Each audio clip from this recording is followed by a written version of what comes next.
Hoje é dia de da porteira para dentro, informação e conhecimento, para a gente entender melhor aí o mundo do agricultor, do pecuarista. Frederico Dávila, um prazer recebê-lo.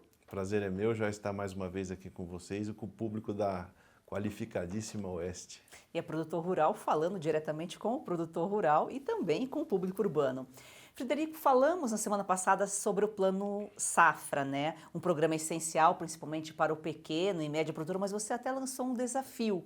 Se alguém teve acesso ao crédito rural de juros controlados aí na segunda safra, que entrasse em contato com a gente. Por que é tão difícil assim? O governo lança, diz que tem, mas o produtor não tem acesso? Não é que não tem acesso, Joyce. Na verdade, esse dinheiro não existe, né? Então, foi lançado um plano safra da ordem de 416 ou 420 bilhões de reais e foram disponibilizados até agora praticamente 50% desse valor. E desde o final do ano passado, né, obviamente, nós não temos acesso a recurso de juros controlados. Os juros controlados são aqueles juros que são equalizados pelo Tesouro Nacional para chegar num custo adequado à produção agrícola. Então, hoje, se você for recorrer ao Banco do Brasil, à Caixa Econômica Federal, aos demais bancos que têm linha de crédito para o agricultor obrigatório, né, você não vai achar nas taxas de recursos obrigatórios, que é a taxa aí, hoje nós estaríamos falando uma taxa em torno de 8% a 12%, dependendo do tamanho ou do investimento do produtor. Então, hoje você vai achar em bancos públicos taxas de 18%, de 20%, de 22% ao ano, que é uma taxa praticamente de agiotagem.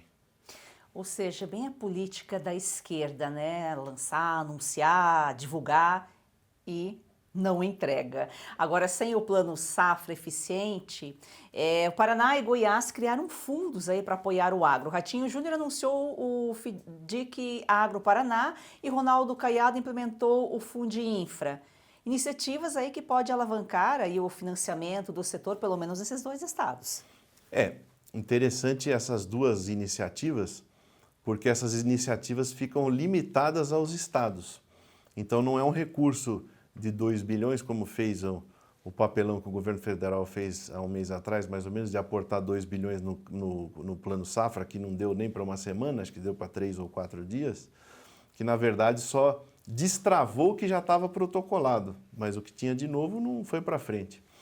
Mas não deu para nada.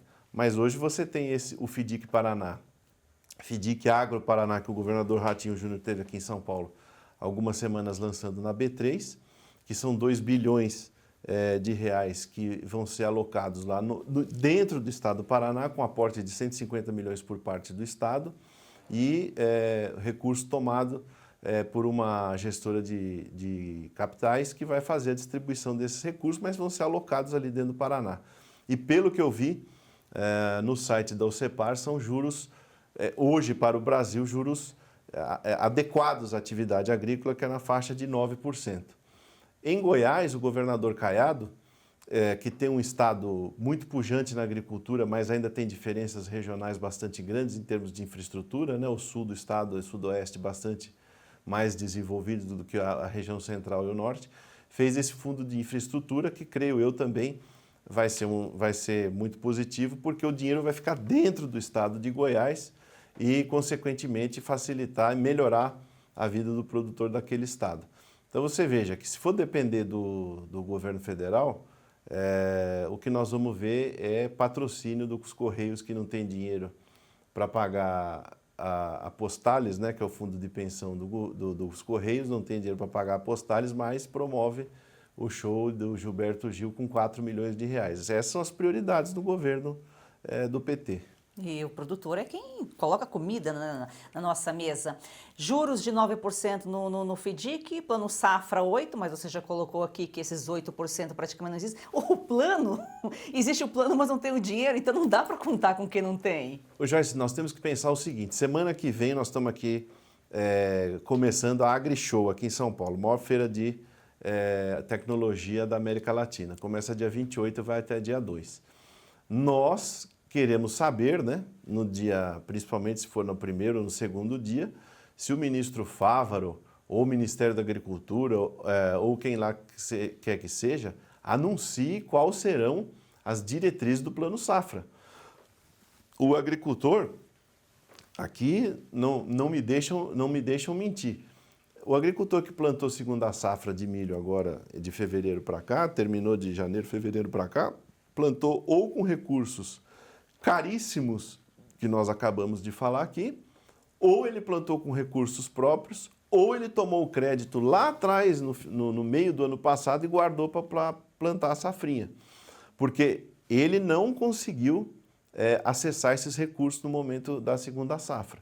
Tanto é que a gente vai ter uma área de milho safrinha menor do que a outra, que o desenvolvimento da safrinha está muito bom. Nós devemos aí ter uma produção razoavelmente boa em várias partes do Brasil, principalmente aí no Mato Grosso, que responde por 48% da segunda safra de milho. Mas nós temos que nos lembrar que agora, Joyce, agora, o produtor está se preparando para a próxima safra de verão. O que ele está se preparando? Ele precisa jogar calcário, ele precisa jogar gesso, algumas áreas precisam ser mecanizadas, algumas pastagens vão ser convertidas em agricultura, tem gente reformando a área de cana que precisa fazer um novo tombo de terra com arado, com calcário, enfim, para você plantar uma soja e voltar com a cana. Então você tem uma série de atividades ocorrendo aí entre abril e setembro, que dizem respeito, como a gente falou aqui já no outro programa, que dizem respeito ao que vai acontecer lá na frente, quando o agricultor for iniciar a safra de verão, que começa no dia 15 de setembro, mais ou menos. Então nós temos que pensar o seguinte: se não tiver uma programação agora, nós não vamos ter sucesso lá na frente. É que nem mandar a criança para a escola sem lápis, borracha, livro e caderno. E para essas atividades que você citou aqui, o recurso é fundamental. E recurso próprio são pouquíssimos que tem. Talvez o grande ainda, olha lá, né? Joyce, o grande tem, mas o grande depende de recurso também. E aí, quando a gente fala em grande, eu sempre falei isso com a ministra Tereza, falei isso sempre com todos aqueles que a gente teve relação aí durante a nossa atividade dentro ou fora da política. Mas o que é grande? Hoje, para você ter uma ideia, o teto do custeio agrícola, se eu não me engano, é 3 milhões ou 3 milhões e meio. Era 5 milhões. Aí você pode falar, nossa, mas é bastante. Mas é bastante para quem? 5 milhões para grandes culturas, nós estamos falando aí, em 5 milhões, nós estamos falando para 800 hectares de soja. 800 hectares de soja não é nem pequeno, mas também não é muito grande, para falar bem a verdade. Agora, você já era 5 milhões, hoje é 3 milhões, então já não é 800, nós já estamos falando aí em coisa de 500 hectares de soja. Mas quando a gente fala em outras culturas de alto valor agregado, batata, tomate, HF como mandioquinha salsa, cebola, cenoura, são produtos de altíssimo valor agregado.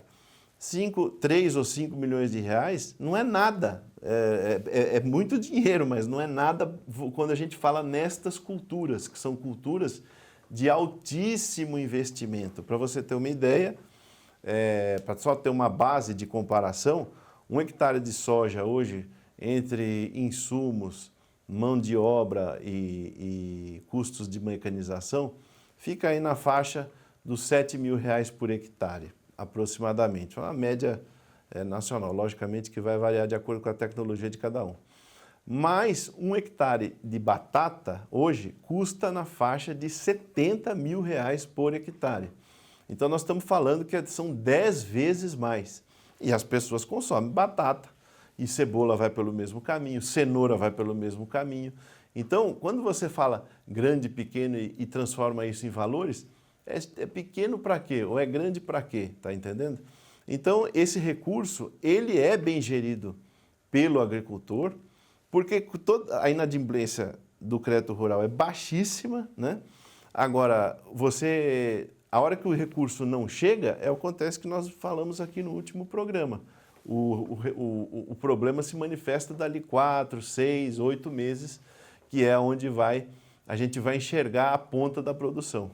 E quem vai pagar a conta é o consumidor com o preço do alimento alto. E saber que outros países, né, o governo subsidia o agro. E aqui nós temos um plano safra, que é só no plano, não tem dinheiro, não tem recurso. Exatamente, para você ter uma ideia, nos Estados Unidos é quadrienal, né? O plano equivalente ao plano safra é quadrienal. Aqui é uma burocracia bastante grande, né, para a gente acessar os recursos.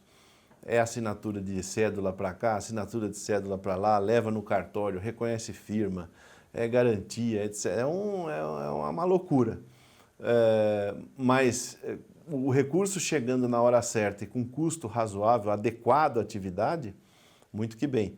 Agora, quando a gente fala no que nós estamos assistindo hoje, Joyce, o produtor que estiver nos assistindo pode tirar uma cédula, a foto de uma cédula rural pignoratícia que ele tem lá em casa, na propriedade dele, você vai ver que se não for uma cédula de recurso obrigatório, você vai ver taxas de 18%, 20%, até 22%, como nós já vimos. Isso aí não tem condição, Joyce. Por mais que, mas ele mexe com uma atividade que tem uma margem muito grande, mas você não pagar um custo de capital desse tanto, é quase que proibitivo, né? E tem muita gente que já tem problemas relacionados a crédito, porque ou ele não acessa porque é muito caro e o outro não existe, ou ele não planta, ou ele não investe. Aí o pessoal reclama do ovo, né? O ovo é aquele que nós conversamos. Alojar galinha poedeira há 10 meses atrás, um ano atrás, não era um bom negócio. Não era um bom negócio, era caro comparado você alojar frangos de corte. E aí, nós estamos vendo aí hoje a questão do ovo. E é uma coisa que está acontecendo também nos Estados Unidos, né? Nas terças-feiras nós temos o quadro aqui com o Frederico Dávila, trazendo informações da porteira para dentro, justamente para a gente entender todo esse movimento, do que envolve aí os alimentos, a produção de alimentos. Frederico, uma excelente semana para você, a gente volta semana que vem. Obrigado, Joyce, e um abraço a todos os produtores que assistem aqui ao Oeste.